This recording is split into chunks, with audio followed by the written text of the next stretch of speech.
Hello tout le monde, j'espère que vous allez bien. Je suis contente de vous retrouver aujourd'hui dans un nouveau vlog. Pour celles et ceux qui sont là depuis un moment, vous reconnaissez forcément ce fond. Je suis dans la fameuse chambre rose, je suis chez ma maman. On est là depuis un peu plus d'une semaine. Je vais vous expliquer un peu les tenants aboutissants. J'ai une sale gueule parce que je viens de passer une dizaine de jours assez compliqués. Surtout les dernières 24-48 heures ont été atroces. Je vais vous en parler. J'ai besoin, je disais à mon mec, j'ai besoin d'aller chez le psy. Après je me suis rappelé que YouTube c'était une bonne thérapie pour moi. Donc je vais commencer par ça et ensuite voilà, mais je vais un peu éliminer tout ce que j'ai dans le crâne là tout en me préparant parce que je dois reprendre ma vie professionnelle, n'est-ce pas. Là ça fait 24 heures que j'étais juste off hier en vrai, mais bon bref, aujourd'hui j'ai quelques trucs à faire donc je vais me préparer, j'ai du contenu à shooter puis après j'ai un event. On va commencer par une petite skincare qui va faire un bien fou. J'ai un call dans 10 minutes, mais donc j'ai le temps de faire ma skincare, je me rends compte que je me suis mal démaquillée. Donc on va commencer par ça. Et je vais vous raconter la première chose qui me casse la tête. Et c'est la moins grave entre guillemets. Donc c'est ce qui fait qu'on est revenu. En fait à la base du coup on avait pris un billet pour venir faire les fêtes à Paris évidemment. On devait rester 2 semaines genre de mi-décembre à début janvier. Et pour celles et ceux qui ne savent pas, je vous invite à aller checker toutes les vidéos sur la chaîne, il y a une playlist dédiée, mais il y a 3 ans et demi maintenant, vous vous rendez compte, je me suis fait brûler par Dépiltech lors d'une séance d'épilation définitive, genre brûler. Des cloques, pendant 3 jours j'étais immobilisée chez moi, impossible de me lever, je me suis fait brûler à toutes les zones, jambes, maillot, aisselle, enfin bon, voilà. Pendant 1 an, interdiction d'aller au soleil, j'avais des traces brunes horribles, enfin voilà, hyper pénalisant pour ma vie privée et pour ma vie pro, parce que c'est un peu mon taf. À ce moment-là, on venait de sortir nos combis en plus, donc c'était moi qui shootais, enfin bon, je vous raconte pas le bordel. Et donc depuis, je suis en procédure, ça va faire 3 ans et demi, je suis en procédure. Au départ à l'amiable, ensuite des trucs un peu plus lourds, ensuite c'est interminable. Et en gros j'ai reçu une convocation quasi de la veille pour le lendemain quoi, genre je devais me présenter parce que j'avais une expertise médicale. Donc du coup j'ai dû changer les billets d'avion et venir à Paris plus tôt. Voilà pour l'histoire, et ça s'est pas très bien passé, enfin disons que, enfin oui et non, sans rentrer dans les détails parce que c'est de l'ordre du privé quand même, mais je dois, j'ai un prochain rendez-vous dans 3 mois, c'est interminable, je vous jure. Je sais pas si vous avez déjà entamé des démarches, des procédures judiciaires, pénales ou quoi qu'est-ce, peu importe le sujet, mais c'est hyper lourd franchement en termes de temps, en termes d'énergie et en termes de coûts évidemment, et ils commencent à faire les travaux maintenant vraiment. Mais bon bref, et c'est surtout, je me dis, à la limite, moi c'est pas grave, enfin c'est grave, voilà, je veux dire, il n'y a pas d'échelle de gravité, mais ça pourrait être... mais ça pourrait être plus grave, disons. Et je me dis, t'imagines, je sais pas, tu te fais agresser, enfin il se passe un truc, voilà, plus traumatisant en tout cas. J'imagine même pas l'état dans lequel tu dois être quand tu entreprends ces démarches, vraiment frérot. Et bref. Donc ça c'est franchement un peu lourd, enfin c'est assez décourageant, je vais pas vous mentir, et plein de fois je me suis dit, tu sais quoi, j'arrête. Et puis en fait comme je reçois, franchement je vous jure, je reçois tous les jours, je pense, quasiment tous les jours, au moins un message d'une fille qui vient de se faire brûler par la même enseigne souvent, et qui me dit je suis tombée sur tes vidéos, etc. Je suis en panique, je sais pas quoi faire, je souffre, où tu en es, et les brûlures, enfin voilà, au-delà de la douleur, est-ce que ça reste, les marques et tout. Et c'est surtout pour ça que je me dis, meuf, c'est pas possible, tu vas aller au bout du truc parce que c'est pas possible que ça arrive encore 3 ans plus tard, c'est pas possible que je sois pas la seule, c'est pas possible que ce soit presque normalisé pour eux. Et aussi parce que Romane, qui est juste là, m'avait dit de pas lâcher l'affaire. Donc je lâche pas l'affaire, mais franchement c'est assez lourd, assez démoralisant cette histoire. Mais bon, disons que c'est pas grave quoi. Mais il faut quand même le faire, il faut quand même aller jusqu'au bout du truc. Mais voilà, vous êtes souvent, vous m'écrivez aussi assez souvent pour savoir où ça en est, et en fait on est en plein dedans, donc je peux pas dire grand chose parce que c'est, disons, entre les mains de la justice, presque. Donc c'est en cours. Le call est terminé. Le fond est catastrophique, c'est un bête rideau. Je suis désolée, c'est pas hyper quali. Mais soit, on s'en fout, on discute, on est entre nous, le soleil se couche, il est 14 h, tout va bien. Donc j'enchaîne sur mes petites péripéties de life et mes trucs pas très ouf. Par contre si je mets tout mon make-up là, ça risque pas de le faire. Donc pour vous raconter le gros sujet, je pense que je vais me mettre à chialer, c'est sûr. En gros, j'en tremble. C'est pas du tout un suspense volontaire, hein, c'est vraiment juste que j'ai beaucoup de mal. En gros, donc c'était il y a 3 jours, un soir, après avoir passé en plus une journée un peu compliquée, parce que Sandro, donc en ce moment il est en plein dans le Terrible tout ce que tu imagines, c'est un peu compliqué quoi, il est en train d'apprendre à se développer, l'enfant, n'est-ce pas? Et le soir, donc j'allais lui donner son bain. Après dîner, il était 20h et j'ai pas vu.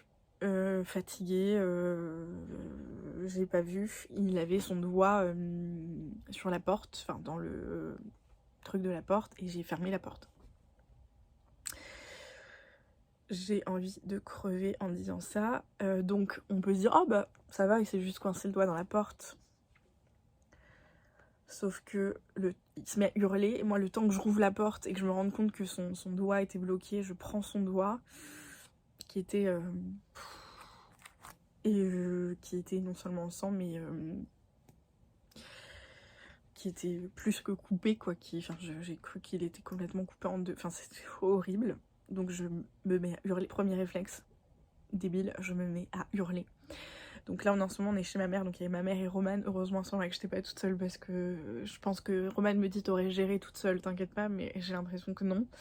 Donc je me mets à hurler Romane, je hurle vraiment comme si on m'arrachait mes tripes. Qu'il arrive en hurlant et il désinfecte le doigt de Sandro et on prend une veste et on file aux urgences. Le truc assez horrible, c'est que la journée même, on a une discussion avec l'une de mes meilleures amies qui travaille pour une asso pour les enfants malades et qui nous dit, elle revenait de l'hôpital, elle nous dit putain en ce moment faut surtout pas aller aux urgences, c'est compliqué quoi. Ça nous est jamais arrivé de notre vie, on n'a jamais eu besoin d'aller aux urgences pour Sandro, quoi que ce soit. Bah voilà, comme quoi parfois, bref. Donc on file aux urgences, on va à Necker, et Sandro arrête de pleurer. On lui met une espèce de pansement qu'on ne serre pas, Sandro ne pleure plus. Et ça me fait presque paniquer de ne pas le voir pleurer. Donc on arrive à l'hôpital, aux urgences, et évidemment on va à Necker à Paris, et évidemment c'est blindé.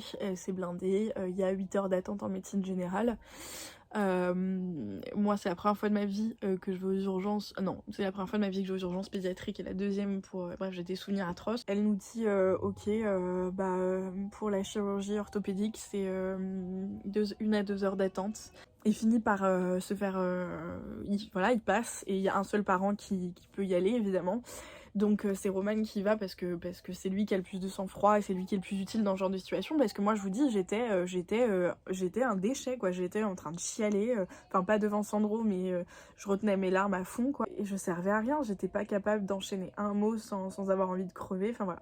Donc il va voir un médecin qui voilà, et moi je suis là, j'ai aucune nouvelle, j'avais pas pris mon téléphone, on est parti en 3 secondes, donc j'ai eu le temps de rien prendre évidemment, donc autant te dire que le temps était long, j'avais 0 nouvelle, je savais pas de quoi il s'agissait. Au bout de 2 heures ils reviennent et Romane me dit bon bah il faut l'opérer.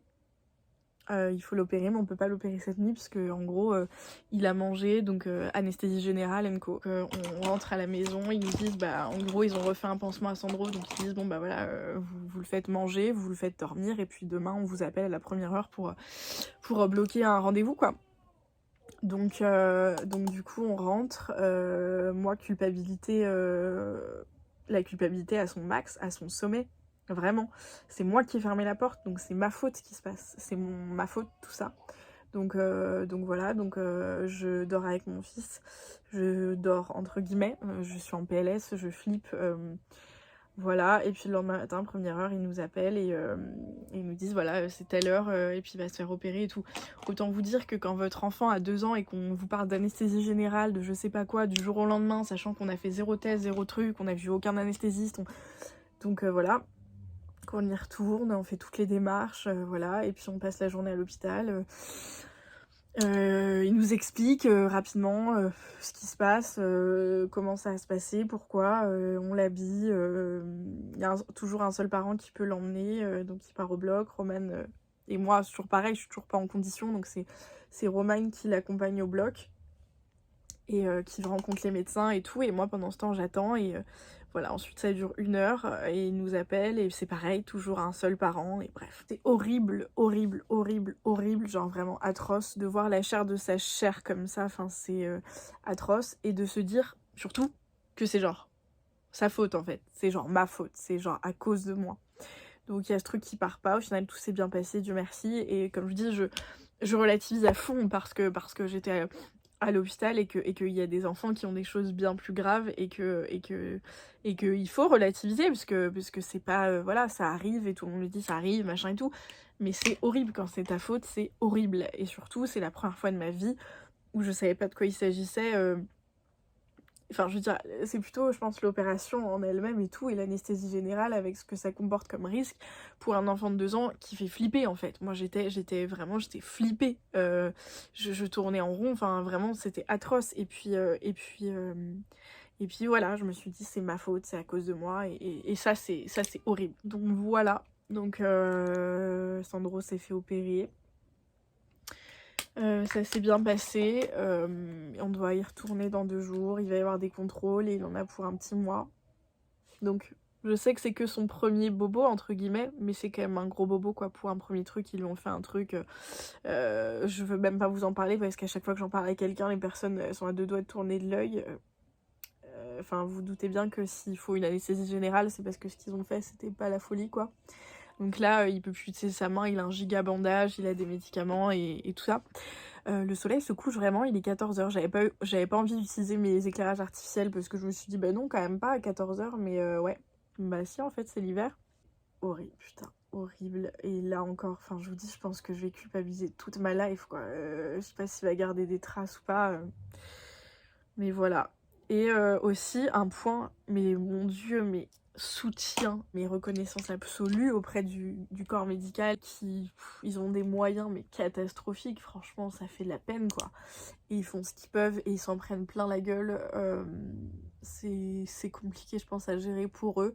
Et, et juste si vous passez par là et que vous êtes infirmière, médecin, aide-soignante à l'accueil ou quoi que ce soit, que vous avez un rapport de près ou de loin avec les services hospitaliers et les services de santé français, juste merci d'exister et juste bravo à vous, parce que franchement je pense que c'est bien difficile et vous êtes vraiment nos héros, enfin on a vraiment besoin de vous quoi. Donc voilà, bref, un épisode vraiment pas ouf, qui m'a mis dans une dynamique mais tout caca, qui m'a... Bon là je vous parle plus ou moins avec le sourire, mais je vous dis vraiment on aurait dit un zombie ces derniers jours, du coup j'étais... voilà, bref. Mais là ça va mieux, ça va aller mieux, n'est-ce pas? Et on touche du bois, tout ira bien. Il est 14h et quelques, il est 14h40, donc je suis bien dans les temps. Voilà le résultat, je suis toute brillante, toute luisante. Mais j'avais envie d'un truc un peu glowy, j'ai un event de Noël tout à l'heure, donc ça s'y prête bien. La Sandro est à la sieste, moi je voulais filmer. J'ai un giga haul à vous filmer, genre vraiment j'ai un sac énorme ici et un autre immense de la même taille là-bas. Mais je peux pas filmer en fait parce que filmer un haul ça demande genre au moins 1h30, 2 heures de tournage, et du coup comme je suis chez ma mère et que j'ai pas d'endroit pour filmer, enfin vous voyez les fonds, c'est le bordel, c'est hyper bordélique. Il y a un lit parapluie, il y a du bordel partout, enfin on est 3 dans une chambre qui sert juste à une gamine de base, donc autant vous dire qu'on est en mode campement. C'est le bordel, il y en a partout des affaires, donc j'ai 0 endroit pour filmer, et Sandro il me laisse difficilement 2 heures sans... Enfin voilà, il y a du bruit à la maison, donc c'est très compliqué de filmer. Donc là, pour les prochaines semaines où je suis à Paris, j'ai demandé la part d'une pote pour pouvoir tourner tranquillement. C'est giga culpabilisant parce qu'en fait, ça fait quelques semaines que on est dans une phase de remise en question. Vraiment, genre sur l'arrêt d'une phase et le début d'une nouvelle, où il y a 1 million de questions, 1 million de rebondissements, 1 million d'émotions, 1 million de trucs. On est vachement auto-centré. Enfin, je vais parler pour moi, je suis vachement auto-centrée sur ce que je veux, pourquoi, où je vais, comment, etc. Et c'est la première fois de ma vie de maman. Ça fait 2 ans que j'ai mon fils, à 2 ans et 1 mois. Et je me suis consacrée full time à lui. Il a été pendant quasi 2 ans, 24 heures sur 24, 7 jours sur 7 avec nous. Et c'est que depuis mi-septembre, on le laisse 3 heures par jour à l'école, à la pré-maternelle. Avant ça, il était tout le temps avec nous. Donc il y a aussi plein de choses hyper nouvelles pour nous, à savoir réapprendre à être sans lui, etc. Donc c'est une phase où voilà, on apprend et du coup on prend des décisions et on réfléchit et ça nous ouvre sur des réflexions qu'on n'avait pas parce qu'on était enfermés un peu dans notre rôle au jour le jour, etc. Je vous jure, 3 heures, ça change déjà pas mal de choses par jour. Et on se dit surtout, bientôt il va vraiment aller à l'école toute la journée, ça va changer encore plus. Bref, donc il y a pas mal de réflexions. Et vendredi, il s'est passé un truc pour moi. Donc ça fait des semaines qu'il se passe pas mal de choses, je vous en parlerai plus tard parce que d'abord c'est des réflexions d'ordre privé, déjà avec moi-même, ensuite avec mon mec, ensuite potentiellement avec mon cercle proche, et puis une fois que les décisions sont prises et que je sais comment, pourquoi, est-ce que je veux faire, et voilà, là j'en parlerai publiquement, mais pour le moment c'est pas le sujet, mais bref, pour que vous sachiez qu'il y a un mood quoi. Et donc on vient à Paris, il se passe ce qui se passe par rapport à le procès, tout ça. Et les rendez-vous pro qui reprennent, ça c'est trop cool. La vie sociale, enfin pas mal de choses depuis qu'on est là qui sont cool.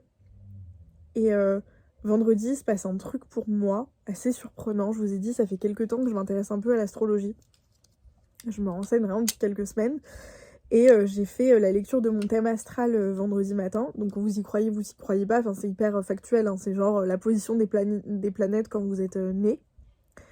Et voilà, après il y a les délires de signes astrologiques et ça vous... En fait ça vous aide à comprendre certaines choses. Et donc on a pas mal échangé avec l'astrologue sur ma vie et sur plein de choses, des événements pas importants et marquants. J'ai chialé quoi. Enfin bon bref, moi qui n'ai pas trop l'habitude d'être dans l'introspection par rapport à mes émotions en tout cas, et enfin voilà, qui suis plutôt en mode ok je suis une femme forte, je fonce, je vais là, je fais ce que je veux. Là c'était une vraie faille, une vraie ouverture de faille et ça m'a fait un bien fou. Et bref, ça m'a ouvert sur encore d'autres réflexions, c'est un peu encore genre ça a nourri un peu la tornade. Et genre 2 heures après, vraiment, hasard de l'agenda, vraiment genre j'avais un rendez-vous pour tester un soin énergétique. Donc un peu dans cette même lignée et tout. Donc une journée mais bouleversante, tu vois, toujours pareil, mais centrée sur moi, sur ce que je veux, ce que j'ai. Donc c'est rare pour moi, c'est vraiment une phase de ma vie qui m'arrive assez rarement. Donc je culpabilise pas trop de la vivre. Mais là du coup ce qui s'est passé 2 jours plus tard, et sachant que c'est ma faute, moi qui fermais cette putain de porte, ça fait que tout s'est écroulé un peu. En mode meuf, voilà ta priorité, genre, c'est ça, genre.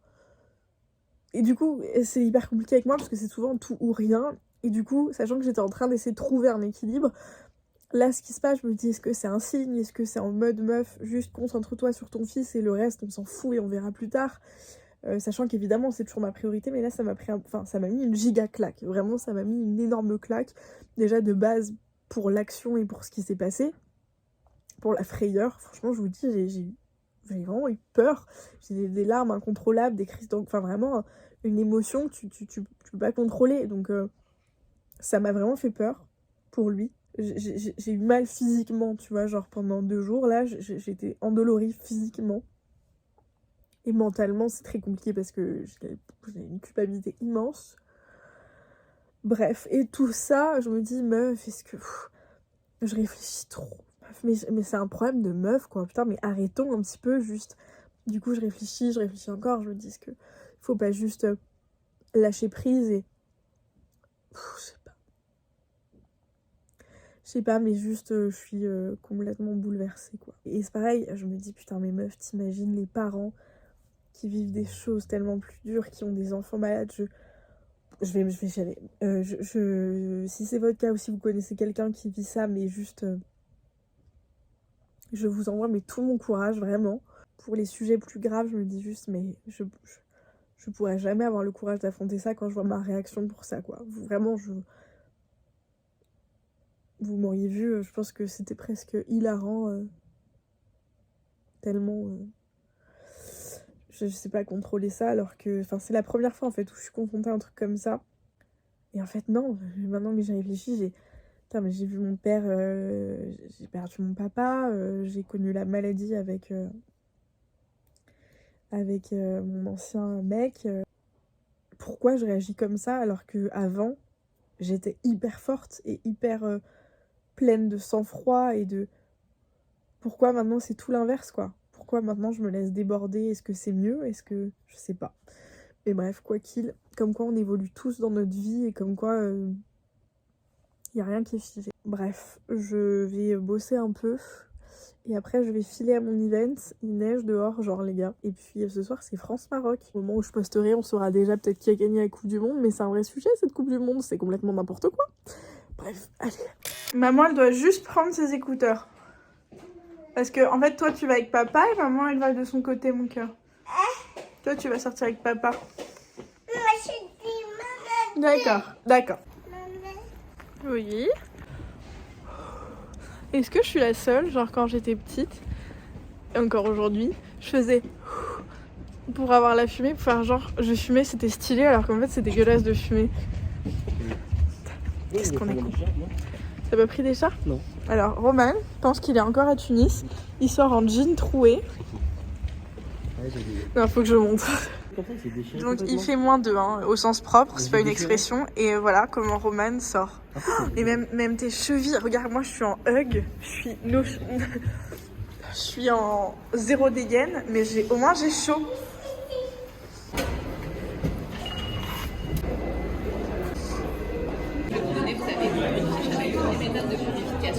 J'ai pas filmé à l'event, mais c'était franchement cool. C'était dans un trop chouette endroit, c'était... Il est en forme. Tu vas ouvrir ta surprise. Et du coup, il a eu un cadeau pour le féliciter d'avoir été courageux à l'hôpital et tout. Oh, mon cœur, il ouvre à une main. Qu'est-ce que c'est, Nounours? Attends, maman, elle va t'aider. Waouh! Ouais. Yeah! Oh là là! Oh ouais! Ah, ça fait du bruit en plus! Donc l'event était très cool, c'était donc pour une marque qui s'appelle Condensé Paris qui fait de la cosmétique, enfin la skincare. J'ai pu découvrir pas mal de nouveaux trucs. Ils ont un baume à la rose, j'ai testé les textures sur mes mains, il a l'air archi prometteur donc il me tarde de le tester. J'en pèse, t'as vu? Vous avez même pas senti que j'embaumais la pièce tellement j'ai mis de parfum sur moi, j'ai senti tout leur parfum et tout.